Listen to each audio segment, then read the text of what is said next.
हद से ज़्यादा सीधा होना भी ठीक नहीं, क्योंकि जंगल में सबसे पहले सीधे पेड़ों को काटा जाता है। मुझे क्या परवाह जमाना क्या कहता है, मुझे ये पता है कि कान्हा तुम मुझे अपना कहता है। आत्मा का अंतिम लक्ष्य परमात्मा से मिल जाना होता है, जिसे तुम अपना समझकर मग्न हो रहे हो। बस यही प्रसन्नता तुम्हारे दुखों का कारण है। छू गया जब कभी ख्याल कृष्ण का, दिल मेरा देर तक धड़कता रहा। कल कृष्ण का जिक्र छिड़ गया घर पे, और घर देर तक महकता रहा। संसार के संयोग से जो सुख प्रतीत होता है, उसमें दुख भी मिलता रहता है, परंतु संसार के वियोग से सुख दुख में अखंड आनंद प्राप्त होता है। व्यक्ति या जीव का कर्म ही हमारे भाग्य का निर्माण करता है। परिवर्तन संसार का नियम है। कल जो किसी और का था, आज वो तुम्हारा है, कल वो किसी और का होगा। भूत और भविष्य में नहीं, जीवन तो इस पल में है, अर्थात वर्तमान का अनुभव ही जीवन है।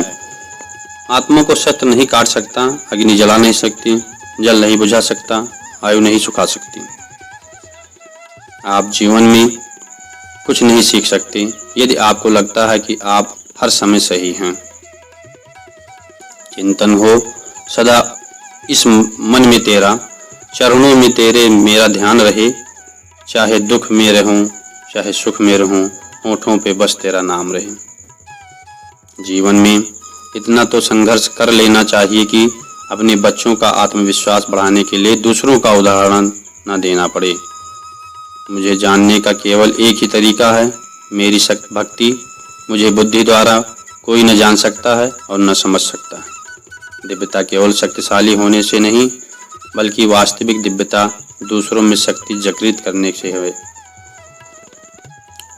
वो जो मृत्यु के समय मुझे स्मरण करते हुए अपना शरीर त्यागता है, वो मेरे धाम को प्राप्त होता है, इसमें कोई संशय नहीं है। कोशिश की जाए तो अपनी अशांत मन को आसानी से नियंत्रित किया जा सकता है।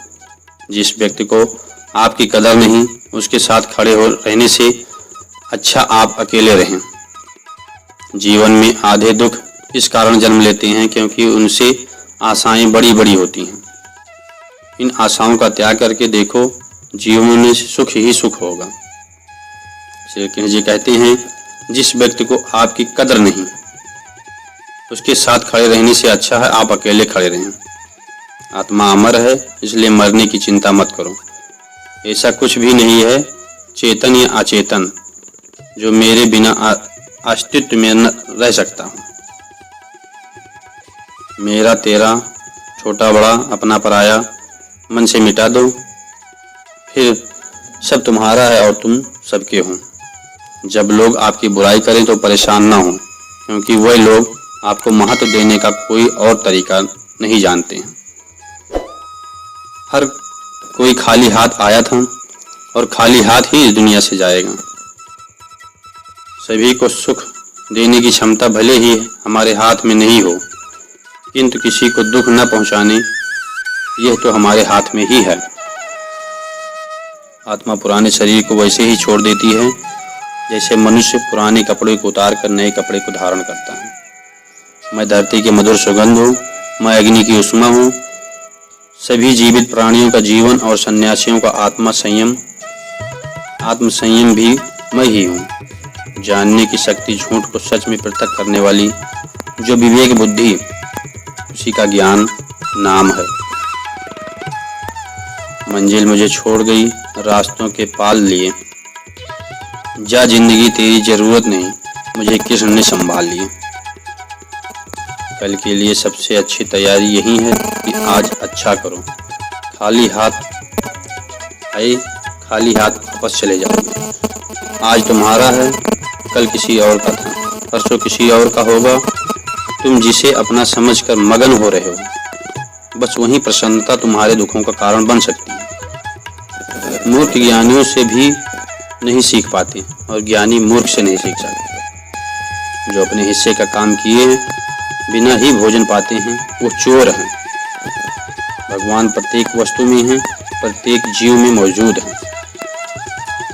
वो जो इस ज्ञान से विश्वास नहीं रखते, मुझे प्राप्त किए बिना जन्म और मृत्यु के चक्र का अनुगमन करते हैं। जिंदगी के इस रण में खुद ही कृष्ण, खुद ही अर्जुन बनना पड़ता है। रोज अपना ही सारथी बनकर जीवन के महाभारत से लड़ना पड़ता है। नहीं दरकार सागर की, कृपा की बूंद काफी है। रहूं मस्ती में हरदम, बस कान्हा का ध्यान काफी है। घड़ी ठीक करने वाले तो बहुत हैं, मगर समय तो मेरी मुरली वाला ही ठीक कर सकता है। मन बहुत चंचल है, जो इंसान के दिल में उथल पुथल पैदा कर देता है। इस संसार में कुछ भी अस्थायी नहीं है। मैं विधाता होकर भी विधि के विधान को नहीं टाल सकता। मेरी चाह राधा थी और चाहती मुझको मीरा थी, पर मैं रुक्मणी का क्या कह, मैं रुक्मणी का हो गया। सबसे इस तरह का व्यवहार करें कि अगर कोई आपके बारे में बुरा भी कहे तो कोई उस पर विश्वास ना करे। हम ना बोलें फिर भी वो सुन लेता है, इसलिए उसका नाम परमात्मा है। वो ना बोले फिर भी हमें सुनाई दे, उसी का नाम श्रद्धा है। खाली हाथ आए हो और खाली हाथ जाना है, इसलिए व्यर्थ की चिंता छोड़कर व्यक्ति को हमेशा सत्कर्म करना चाहिए। संबंध उसी आत्मा से जुड़ता है जिसका हमसे अच्छे लोगों का कोई रिश्ता होता है, वरना दुनिया के इस भीड़ में कौन किसका होता है। बात इतनी मधुर रखें कि कभी वापस लेनी पड़े तो खुद को कड़वी न लगे। तेरी यादों के साथ यूं जिंदगी का सफ़र करते हैं हम। अब तुमको ही लिखते हैं, तुमको ही पढ़ते हैं। फल की अभिलाषा छोड़कर कर्म करने वाला पुरुष ही अपने जीवन को सफल बनाता है। दुष्ट लोग अगर समझाने मात्र से समझ जाते तो यकीन मानो महाभारत कभी नहीं होता। जीवन में अहंकार ही आवश्यक है, तब बातें अधिकतर चरित्र और सम्मान की हों। हर समस्या का हल नाम लो कृष्ण का, इस नाम से बहुत बल है। प्रेम का अर्थ विवाह करना नहीं होता, बल्कि पूरी निष्ठा के साथ समर्पण करना होता है। प्रेम से कोई वियोग नहीं होता, प्रेम ही अंतिम योग है, अंतिम मिलन है। विश्वास का उत्तम उदाहरण अर्थात अर्जुन ने 10 लाख सेना का त्याग करके श्री कृष्ण को चुना। अपने सबसे खास से धोखा खाने के बाद लोग चाहकर भी किसी पर संपूर्ण भरोसा नहीं कर पाते हैं। यही सत्य है। जिंदगी में 2 लोगों का होना बहुत जरूरी है। एक कृष्ण जो न लड़े फिर भी जीत पक्की कर दे, दूसरा कर्ण जो हार सामने हो फिर भी साथ न छोड़े। जिस व्यक्ति को आपकी कदर नहीं हो उसके साथ खड़े रहने से अच्छा है आप अकेले रहें। अहंकार तब उत्पन्न होता है जब हम भूल जाते हैं कि प्रशंसा हमारी नहीं, हमारे गुणों की हो रही है। श्री कृष्ण ने कहा है, अगर तुम्हें किसी ने दुखी किया है तो बुरा मत मानना। लोग उसी पेड़ पर पत्थर मारते हैं जिस पेड़ पर ज्यादा मीठे फल होते हैं। सेहत के लिए योग और किसी की जरूरत पर सहयोग देने से ही जीवन बदलता है। जो हुआ वो अच्छा हुआ, जो हो रहा है अच्छा हो रहा है, जो होगा अच्छा ही होगा। तुम भूत का पश्चाताप न करो, भविष्य की चिंता न करो, वर्तमान चल रहा है। व्यक्ति जो चाहे वो बन सकता है यदि विश्वास के साथ इच्छित वस्तु पर लगातार चिंतन करे। ये सच बात है कि भूल करके इंसान कुछ सीखता है, परंतु इसका मतलब ये नहीं कि वो जीवन भर भूल करता रहे और कहे कि हम सीख रहे। जो रास्ता ईश्वर ने सबके लिए खोला है उसे कभी भी कोई बंद नहीं कर सकता। जब आप दूसरों के लिए अच्छा चाहते हैं तो वही अच्छी चीजें आपके जीवन में वापस आती हैं। यही प्रकृति का नियम है। निर्बलता अवश्य ईश्वर देता है, परंतु मर्यादा मनुष्य का मन खुद निर्माण करती है। धर्म केवल रास्ता दिखाता है, लेकिन मंजिल तक तो कर्म ही पहुंचाता है। सदैव संदेह करने वाले व्यक्ति के लिए प्रसन्नता न इस लोक में है न ही कहीं और। इंसान के परिचय की शुरुआत भले ही उसके चेहरे से होती है, लेकिन उसकी संपूर्ण पहचान तो वाणी से होती है। जिंदगी में कभी भी अपने किसी हुनर पर घमंड मत करना। क्योंकि पत्थर जब पानी में गिरता है तो उसकी अपनी ही वजन से डूब जाता है। रिश्तों में नियमित दूरियां रिश्तों को जोड़ती हैं और अनियमित दूरियां रिश्तों को तोड़ती हैं। जो हुआ वो अच्छा हुआ, जो हो रहा है अच्छा हो रहा है, वो और अच्छा हो रहा है, जो होगा वो भी अच्छा ही होगा।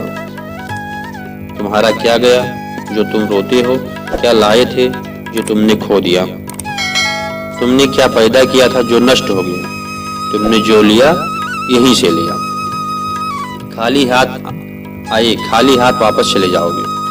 आज तुम्हारा है, कल किसी और का था, परसों किसी और का होगा।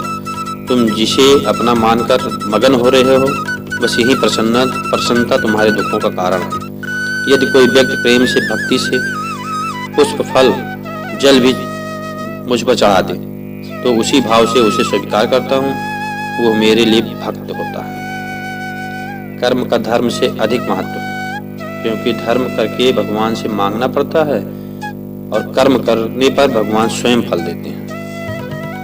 कर्म का फल व्यक्ति को उसी तरह ढूंढ लेता है जैसे कोई बछड़ा सैकड़ों गायों के बीच अपनी मां को ढूंढ लेता है। किसी को अपने कर्तव्यों से मुख नहीं मोड़ना चाहिए, चाहे उसे इसमें हाथ दिखाई देती हो। हर काम, हर गतिविधि दोषों से घिरी होती है, जैसे आग धुआं से घिरी होती है। जो मिल रहा है तुम्हें वही तुम्हारे लिए बेहतर है, ये तुम नहीं जानते, पर देने वाला बखूबी जानता है। किसी और का काम पूर्ण करने से कहीं अच्छा है कि अपना काम करें, भले ही उसे अपूर्ण से करना पड़े। मेरे ही कई जन्म हो चुके हैं, तुम्हारे भी कई जन्म हो चुके हैं। ना तो यह मेरा आखिरी जन्म है और ना यह तुम्हारा आखिरी जन्म है। श्री कृष्ण ने राधा से पूछा, ऐसी वो जगह बताओ जहां मैं नहीं हूं। राधा ने मुस्कुरा कर कहा, बस मेरे नसीब में। इस दुनिया में सब कुछ खोने योग्य है, केवल ज्ञान पाने योग्य है। इच्छाओं का त्याग करके ही मन खुशी का सबसे बड़ा कारण है। इंसान के बर्बाद होने के 6 कारण हैं: नींद, गुस्सा, डर, थकान, आलस और काम टालने की आदत। जब तकलीफ हो जीने में तो श्री कृष्ण को बसा लो सीने में। रोशन है मेरी दुनिया तेरी पनाहों में, मुझे सारी उम्र रखना अपनी निगाहों में। प्रबुद्ध व्यक्ति सिवाय ईश्वर के किसी और पर निर्भर नहीं होता। ज्यादा हंसने और बोलने वाला व्यक्ति अगर चुप हो जाए तो मान लेना वो भीतर से टूट चुका है। जो दूसरों की तकलीफों को समझते हैं, जिसमें दया है, दिल से अच्छे हैं, उन्हें दोबारा जन्म लेना नहीं पड़ता।